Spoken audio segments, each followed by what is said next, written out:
Anda telah mengunduh podcast yang dipaparkan oleh Pendeta Dr. Erastus Sabdono ini dari truth.id/voice. Selamat mendengarkan podcast ini.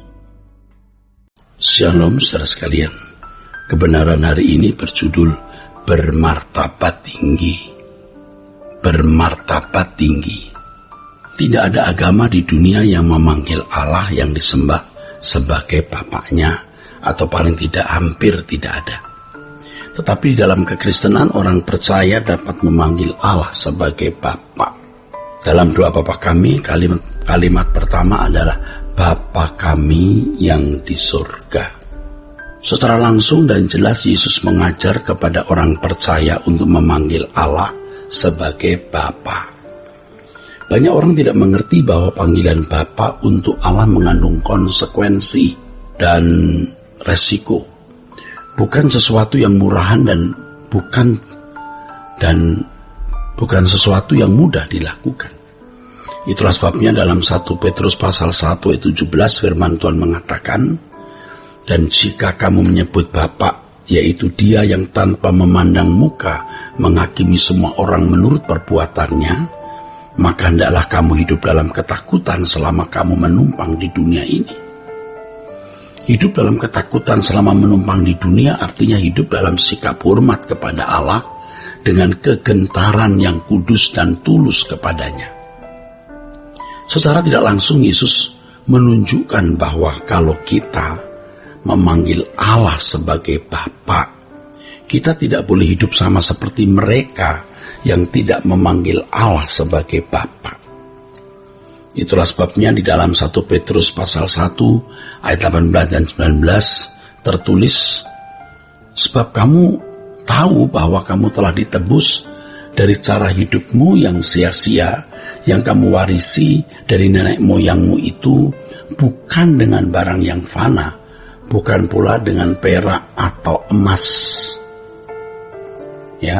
melainkan dengan darah yang mahal, yaitu darah Kristus yang sama seperti darah anak domba yang tak bernoda dan tak bercacat.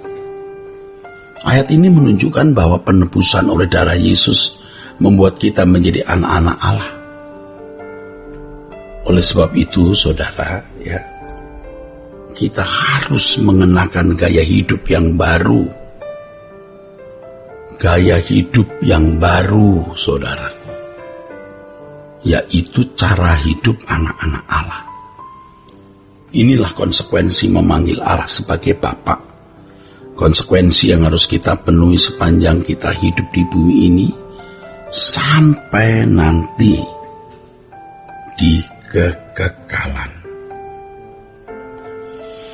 Konsekuensi hidup sebagai anak-anak Allah yaitu manusia yang memanggil Allah sebagai Bapa ditulis di ayat-ayat sebelumnya, saudara. Maksud saya di ayat sebelum 1 Petrus pasal 1 ayat 17, yaitu di ayat 13 dan 16. Ayat-ayat itu jelas dan sangat tegas mewajibkan orang percaya untuk hidup kudus seperti Allah sendiri atau memiliki kekudusan yang berstandar Allah.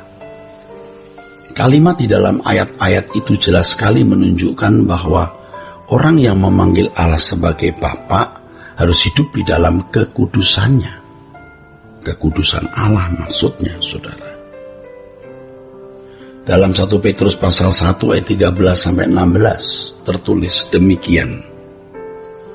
Sebab itu siapkanlah akal budimu, waspadalah dan letakkanlah pengharapanmu seluruhnya atas kasih karunia yang dianugerahkan kepadamu pada waktu penyataan Yesus Kristus. Hiduplah sebagai anak-anak yang taat dan jangan turuti hawa nafsu yang menguasai kamu pada waktu kebodohanmu. Tetapi hendaklah kamu menjadi kudus di dalam seluruh hidupmu, sama seperti Dia yang kudus, yang telah memanggil kamu. Sebab ada tertulis, kuduslah kamu, sebab Aku kudus. Ini firman Tuhan, saudara, oleh ilham roh yang diberikan Allah melalui Rasul Petrus. Dan kita tidak meragukan kredibilitas Petrus ini, yang adalah narasumber saksi mata dari Injil. Panggilan hidup kudus dengan standar Allah, yaitu hidup sebagai anak-anak Allah, hendaknya tidak dipandang sebagai suatu beban atau kewajiban yang menyakitkan, tetapi kita harus memandangnya sebagai suatu berkat dan kehormatan untuk hidup sebagai manusia yang bermartabat tinggi. Inilah sebenarnya maksud dari penciptaan makhluk yang disebut manusia, yaitu agar manusia hidup kehidupan sebagai anak-anak Allah yang bermartabat tinggi. Ya, sebagai manusia yang bermartabat tinggi. Saudaraku, inilah sebenarnya maksud dari penciptaan makhluk yang disebut manusia, yaitu agar manusia hidup dalam penghormatan kepada Allah secara patut, dengan hidup sesuai dengan standar kekudusan Allah.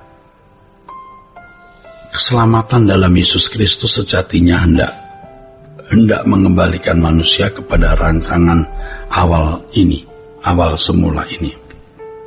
Saudara, ya. Dengan demikian secara tidak langsung doa Bapa kami merupakan isyarat bahwa manusia, saudaraku, harus hidup sesuai dengan maksud tujuan Allah. Jadi ini saya harus tegaskan, dengan demikian secara tidak langsung doa Bapa kami merupakan isyarat bahwa manusia harus hidup sesuai dengan maksud tujuan Allah menciptakan manusia. Ini hal yang mutlak, saudaraku. Maksud Allah menciptakan manusia ini penting sekali. Dengan mengucapkan kalimat-kalimat dalam doa Bapa kami, berarti seseorang memberi diri untuk masuk proses mengerjakan keselamatan dengan takut dan gentar. Kalau seorang hanya bisa mengucapkannya tanpa mengerjakan keselamatan dengan takut dan gentar, yaitu berjuang untuk menjadi manusia yang sesuai dengan kehendak Allah, maka berarti ia hanya mengucapkan kalimat doa Bapa kami dengan sikap hati yang munafik. Seperti yang telah dikemukakan dalam pembahasan sebelumnya, bahwa mengucapkan kalimat doa Bapa kami memiliki konsekuensi yang tidak ringan. Hidup kita benar-benar disita oleh keharusan mengenakan hidup sesuai dengan kebenaran yang termuat dalam doa Bapa kami. Jadi kebenaran-kebenaran yang termuat dalam doa Bapa kami itu bukan hanya sekedar diucapkan, bahkan tidak cukup hanya dihafalkan, saudara. Konsekuensi yang tidak ringan itu adalah hidup dalam kekudusan sesuai dengan standar Allah. Dalam hal ini, oleh karena kasih karunia, Allah menuntun kita melalui doa Bapa kami untuk memiliki kehidupan yang mulia sesuai rancangan Allah. Ya, dengan demikian, saudaraku, doa Bapa kami adalah berkat Allah, ya. Berkat yang Allah sediakan melalui Yesus Kristus kepada orang percaya yang benar-benar bersedia taat kepada Yesus, artinya bersedia mengikuti jejak Yesus yang hidup hanya untuk menuruti kehendak Allah dan bermartabat seperti Bapaknya. Dengan demikian, saudara, menjadi seperti Yesus berarti bermartabat seperti Bapa di surga. Dengan demikian, saudara, pada dasarnya sempurna seperti Bapa itu serupa dengan Yesus. Kiranya kebenaran ini memberkati kita. Puji Tuhan. Amin.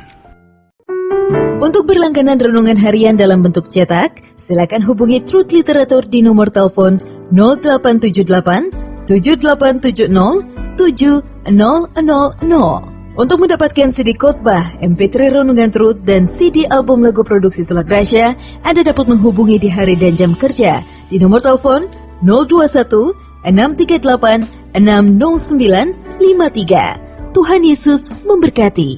Sola Gracia.